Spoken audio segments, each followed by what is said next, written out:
Empat anak ditemukan tewas di rumah kontrakan di Gang Roman, RT 004, RW 003, Kecamatan Jagakarsa, Jakarta Selatan pada Rabu 6 Desember 2023.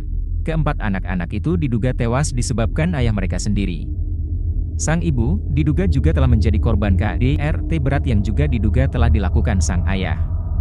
Lantas, siapakah pembunuh keempat orang anak-anak ini?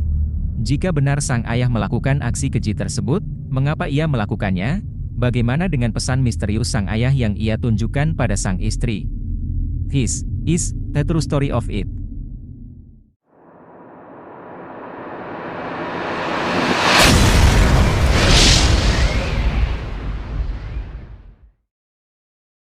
Empat korban tersebut berinisial V, A 6 tahun, S, A 4 tahun, A 3 tahun dan A, K 1 tahun. Mereka semua anak-anak dari sang ayah Panca Darmansyah dan sang ibu berinisial D. Hal ini terungkap ketika sang istri perempuan berinisial D merintih saat dianiaya suaminya, Sabtu 2 Desember 2023. Rintihan itu terdengar oleh suami Titin Rohimah, tetangga mereka. Hal tersebut diduga terjadi karena KDRT yang dilakukan kepadanya oleh suaminya Panca Darmansyah. Panca Darmansyah diduga melakukan KDRT hingga membuat sang istri muntah darah sampai dilarikan ke rumah sakit. Keluarga dari istri D telah melakukan laporan terhadap terduga pelaku Panca Darmansyah. Berselang beberapa hari kemudian, kabar mengejutkan bahwa keempat anaknya telah tewas dibunuh oleh terduga Panca Darmansyah yang merupakan ayah dari anak-anak tersebut. Kini pihak kepolisian telah mengamalkan ayah dari empat anak tersebut yang diduga menjadi tersangka atas pembunuhan keempat anaknya. Disampaikan oleh Kasat Reskrim Polres Metro Jakarta Selatan, AKBP Bintoro, ketika sang tersangka yang mana merupakan ayah dari para korban, mencoba untuk melakukan bunuh diri. Namun percobaan tersebut gagal dan ayah dari empat anak tewas itu masih selamat. Dilanjutkan pengecekan ke dalam kamar, ditemukan ada 4 mayat anak-anak. Berdasarkan hasil olah TKP, keempat mayat ini adalah anak-anak dari saudara P dan istrinya saudari D yang ditemukan berjejer di tempat tidur dalam kondisi sudah meninggal dunia. Pernah Pak, konsultasi. Begitu masuk keluar ke dalam ada perlu aja keluar. Nggak ada. Lebih tertutup begitu. Tertutup baru 9 bulan tinggal di sini kontrakan. Ya kontrak di sini. Ya begitu karena saya mintain KTP-nya sama tuh keluarga belum dikasih. Alasannya apa? Emang kata bapaknya nih, kata orang tua, dia nikah di bawah tangan. Jadi belum bisa kakak dong kan begitu ya. Kalau nikah kan nggak ada kakak sama kata kelahiran anak. Itu keterangannya begitu. Kalau pelaku memang orang sini Pak? Atau... Pelaku bukan. Orang kalau nggak salah Aceh dia. Orang Aceh. Kalau nggak salah. Kalau istrinya orang sini Jagakarsa. Masa ada bapak keluarganya. Nah, untuk keempat anak yang menjadi korban ini sebenarnya dari warga sendiri ada mengetahui itu dari bau atau dari apa itu sejak kapan sih Pak? Nah begini, tadi pagi-pagi adik saya ini sebelahnya adik saya. Dia ke rumah, Pak ini bagaimana? Saya di rumah kebauan, nggak bisa makan. Nah itu gimana caranya? Saya cari-cari dari rumah ini, karena ada lalat masuk di lubang WC itu, ada lalat masuk dari situ. Nah akhirnya nyari kunci saya. Kunci yang punya rumah ini kan adik saya juga, nggak ada kunci. Nah sekarang begini aja, kita panggil yang punya adik keluarga ini. Saya panggil, datanglah adiknya 2 orang. Udah kurang lebih jam 2-an lah. Nah kan nggak bisa dibuka tuh. Saya panggil tukang kunci di las. Baru bisa terbuka jam 3 atau jam 4 ya, bisa jam 4 lah. Nah dia yang masuk ke dalam. Dia lihat udah korban, udah ngeliat. 4 orang anak di kamar, bapaknya di kamar mandi. Itu kejadian pas. Nah, Pak, mungkin informasi terakhir yang Bapak tahu, motif apa sih Pak yang dilakukan pelaku sehingga tega membunuh anaknya? Nah itulah yang saya nggak tahu jelas. Jadi orang tertutup Pak. Jadi artinya selama habis dari Sabtu, Minggu nggak kelihatan. Biasanya kan anak main-main di luar. Enggak ini. Biasa. Tapi apakah Bapak pernah mungkin dengar mengenai motif ekonomi atau mungkin metode? Ya ternyata ekonomi, kan bapaknya nganggur. Ibunya masih kerja. Yang jelas ekonomi. Karena udah 6 bulan belum dibayar nih kontrakan. Tinggal 9, baru 3 bulan, kalau 9 bulan kan. Yang 6 bulan belum dibayar. Yang punya rumah udah sabar. Yang itu. Pekerjaan pelaku apa Pak? Tadinya supir, tadinya. Kalau sekarang nganggur. Gitu. Kalau istrinya kerja, nggak tahu di kantor mana istrinya kerja. Ya. Dari hari Minggu pas anaknya udah mulai kelihatan. Tadi hari Minggu Pak polisi gue udah ngontrol kemarin karena hari Minggu istrinya yang di rumah sakit nelpon polisi. suruh kontrol kemari, karena sepi.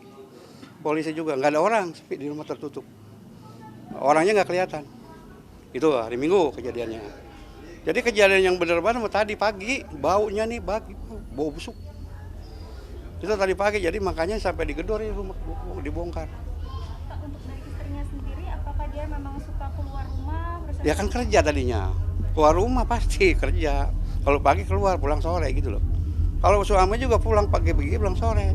Kebetulan ada beberapa hari ini di rumah, karena istrinya sakit, dia di rumah. Ngerawat anak itu 4. Jadi setelah KDRT itu istrinya balik lagi ke rumah ya Pak? Selama KDRT istrinya kan di rumah sakit sampai sekarang, belum pulang. Dari Sabtu. Sampai sekarang ini dari Sabtu sampai sekarang belum pulang. Pak, ada obrolan warga atau laporan warga nggak terkait dengan KDRT-nya sendiri? Aduh, belum. Sama tadi yang minta tolong ditengahi ya dari warga-warga. Jadi gini, jadi nggak ada yang tahu, warga nggak ada yang tahu. Dia beribu di dalam rumah, jadi sekitar ini nggak ada yang tahu. Yang tahu itu dia korban, dan lagi langsung nelpon adiknya ke rumah saya, ngasih tahu.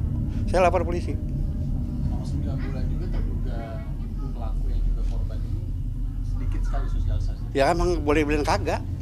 Nggak pernah ke rumah saya juga nggak pernah. Begitu baru sekali lapor ke rumah saya, tapi nggak bawa identitas. Karena ini kan dia bilang nanti Pak saya kasih identitasnya, atau KTP kan gitu biasanya. Jadi nggak ada, saya nama juga belum jelas, lupa gitu namanya. Setelah tadi jam 4, tukang kunci masuk sama adiknya ya Pak ya?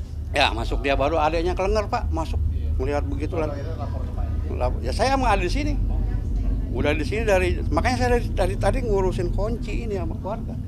Saya nggak berani masuk kalau nggak ada saksi kan. Kemudian ke polisi? Hah? Kemudian Baru saya lapor polisi. Polisi datang, lihat, baru masuk ke dalam. Polisinya masuk, saya belum nggak berani masuk, saya juga. Yang masuk di 2 itu. Ya, karena itu saudara ya, keluarga. Dia masuk. Dia nangis kalau begitu keluar, ngelihat ponakannya. pas pertama tahu itu Pak ada jenazah gimana? Ya, taunya bau. Ya waktu respon Bapak tahu. Ya, dari warga dari baunya. Nggak tahu dari ada dalam ada jenazah, nggak tahu. Respon Bapaknya ketika Bapaknya kan nggak sadar. Pak RT maksudnya. Kalau saya bagaimana ya udah kayak gimana ya kita, ya udah nggak bisa apa-apa. Respon saya yang jelas, saya nggak senang ada warga yang begini, nggak mau saya. Itu kalau emang nggak, kan saya bilang tadi, kalau emang nggak ada punya kan dibantu ke masyarakat, bisa urunan ke masyarakat. Kalau emang nggak pada punya, gitu. Emang orangnya nggak sosialisasi, nggak pernah ngomong sama tetangga gimana, apalagi MRT. Saya kalau warga tuh biasanya kan, Pak saya susah, nggak belum makan atau saya sakit belum berobat, itu ada bicara. Ini nggak ada. Itu tugas RT itu sebutnya itu. Setelah melakukan penemuan olah TKP, pihak kepolisian menemukan misteri pesan berdarah. Pesan yang ditulis di lantai dengan bacaan, "Puas Bunda TX for All", tersebut ditulis oleh terduga pelaku ayah korban. Akan kami lakukan uji laboratorium. Harus pasti tidak boleh berandai-andai, ini yang nulis siapa, warna merah ini apa, harus kami pastikan, ucap Kapolres Metro Jakarta Selatan, Komisaris Besar Polisi Ade Arisham Indradi kepada wartawan, Kamis 7 Desember 2023. Kasat Reskrim Polres Metro Jakarta Selatan AKBP Bintoro menyebut bahwa Panca Darmansyah telah mengakui perbuatan membunuh keempat anaknya. Tersangka mengaku membunuh keempat anaknya secara bergantian mulai dari anak yang paling kecil. Bahkan peristiwa itu parahnya, direkam oleh sang pelaku. Adapun polisi mengamankan barang bukti HP dan laptop yang disebut digunakan tersangka untuk merekam kejadian pembunuhan pada 4 korban. Memang benar, yang bersangkutan melakukan pembunuhan secara bergantian, juga mendapatkan barang bukti berupa handphone dan juga laptop yang digunakan Saudara P untuk merekam sebelum kejadian, saat kejadian, dan saat yang bersangkutan bermasalah dengan istrinya Saudara D. Terhadap keterangan tersangka dalam hal ini, Saudara P, yang bersangkutan menyampaikan bahwa memang benar yang bersangkutan melakukan pembunuhan secara bergantian. Setelah melakukan kegiatan pembunuhan ini, yang bersangkutan sempat menata barang bukti berupa mainan kesukaan dari para korban. Berdasarkan hasil dari autopsi 4 anak tewas berjejer yang dikunci ayahnya, Mereka diperkirakan meninggal 3-5 hari sejak ditemukan, dan telah terjadi pembusukan pada tubuh para korban. Sebelumnya warga sekitar mulai mengendus bau busuk dalam kontrakan terduga pelaku sang ayah. Kemudian warga sekitar mencoba untuk menghubungi istri terduga pelaku berinisial D melalui sambungan telepon. Ketua RT dan warga mendobrak pintu kontrakan Panca yang terkunci. Saat masuk, Panca nampak tanpa mengenakan busana tergeletak di kamar mandi dengan pisau menancap di perut. Sementara, 4 anaknya sudah tewas berjejer di atas kasur. Diduga motif pembunuhan terjadi karena kekesalan sang ayah pada si ibu, yang diduga berselingkuh. Sungguh tega. Seorang ayah berperan sebagai pencabut nyawa ke-4 anaknya sendiri. Semoga para korban diberikan tempat terbaik di sisinya. Demikianlah video kali ini, semoga bisa bermanfaat. Insya Allah kita jumpa lagi di video berikutnya.